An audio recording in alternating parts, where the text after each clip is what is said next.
ശരീരത്തിന് അധികം ഹാനികരമല്ലാത്ത ഒരു പെപ്സിയുടെയും കോളയുടെയും വീഡിയോ ആണ്. അപ്പോൾ പെപ്സിയും കൊക്കക്കോളയൊക്കെ ഇഷ്ടമുള്ളവർക്ക് ഇതുപോലെ ഉണ്ടാക്കി കുടിക്കുകയെന്നുണ്ടെങ്കിൽ അത് കുടിക്കുന്ന അത്ര ബുദ്ധിമുട്ട് എന്തായാലും ശരീരത്തിന് ഉണ്ടാവില്ല. അപ്പോൾ വളരെ സിമ്പിളായിട്ട് ഉണ്ടാക്കാൻ പറ്റിയ ഒരു ഡ്രിങ്കാണിത്. തീർച്ചയായിട്ടും നിങ്ങളൊന്ന് ട്രൈ ചെയ്ത് നോക്കണം. സംഭവം വെറൈറ്റിയാണ്.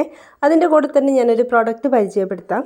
ഇത് ഞാൻ ഓൺലൈനിൽ നിന്ന് വാങ്ങിച്ചതാണ്. മീഷോന്നാണ് വാങ്ങിച്ചിരിക്കുന്നത്. അത്യാവശ്യം ആ ഒരു റേറ്റിന് കുഴപ്പമില്ലാത്തൊരു പ്രൊഡക്റ്റാണ്. അതാണ് നിങ്ങളുമായിട്ട് കാണിക്കുന്നത് കേട്ടോ.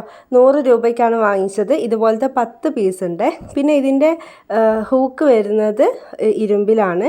പിന്നെ നമുക്കിത് ഏത് ഡയറക്ഷനിൽ വേണമെങ്കിലും ഉപയോഗിക്കാൻ പറ്റിയതാണ്.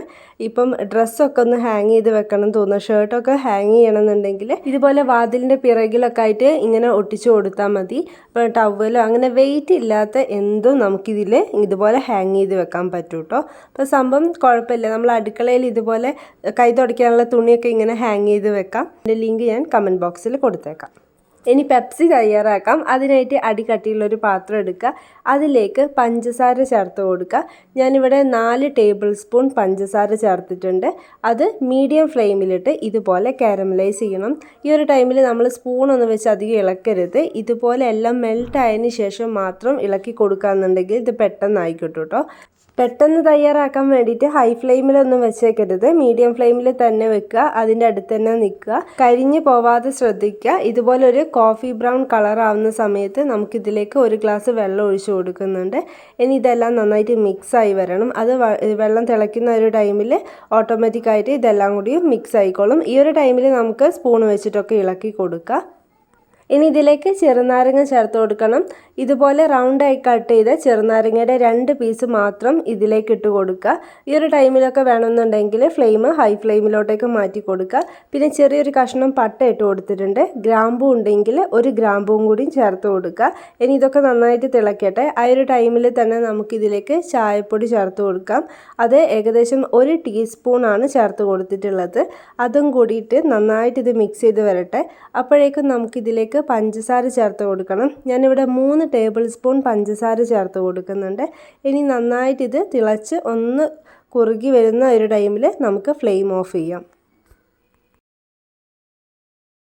ഇതൊന്ന് കുറുകി വന്നിട്ടുണ്ട്. ഇനി ഫ്ലെയിം ഓഫ് ചെയ്യുന്നുണ്ട്.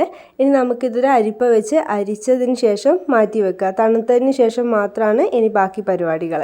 അപ്പോഴേക്കും നമുക്കിതാ ഗ്ലാസ് ജാറിലേക്ക് കുറച്ച് ഐസ് ക്യൂബ് ഇട്ട് കൊടുത്തിട്ടുണ്ട്. നമ്മൾ നേരത്തെ അരിച്ച് വെച്ചിട്ടുണ്ടായ ആ മിക്സ് ഇതിലേക്ക് ഒഴിച്ചു കൊടുക്കുകയാണ്.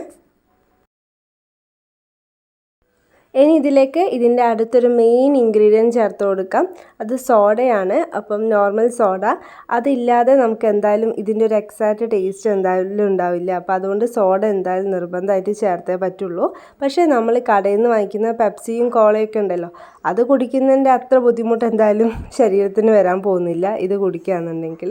അപ്പോൾ ഒരു വെറൈറ്റി അല്ലേ. പറ്റുവാണെങ്കിൽ ഒന്ന് പരീക്ഷിച്ച് നോക്കുക കേട്ടോ. സോഡ മാത്രം വാങ്ങിച്ചാൽ മതി. ബാക്കിയെല്ലാം നമ്മുടെ വീട്ടിലുണ്ടാകുന്ന സാധനങ്ങൾ തന്നെയാണ്. അപ്പോൾ ഒരു വെറൈറ്റിക്ക് വേണ്ടി ചെയ്തതാണ്. നിങ്ങൾ കുടിച്ചിട്ട് അഭിപ്രായം പറയുക കേട്ടോ. വീഡിയോ ഇഷ്ടപ്പെട്ടാൽ ലൈക്ക് ചെയ്യാനും ഷെയർ ചെയ്യാനും മറക്കരുത്. സബ്സ്ക്രൈബ് ചെയ്തിട്ടില്ലെങ്കിൽ ഒന്ന് സബ്സ്ക്രൈബ് ചെയ്തിട്ട് സപ്പോർട്ട് ചെയ്യുക കേട്ടോ. നല്ല വീഡിയോസുമായിട്ട് വീണ്ടും കാണാം. അതുവരേക്കും ബൈ.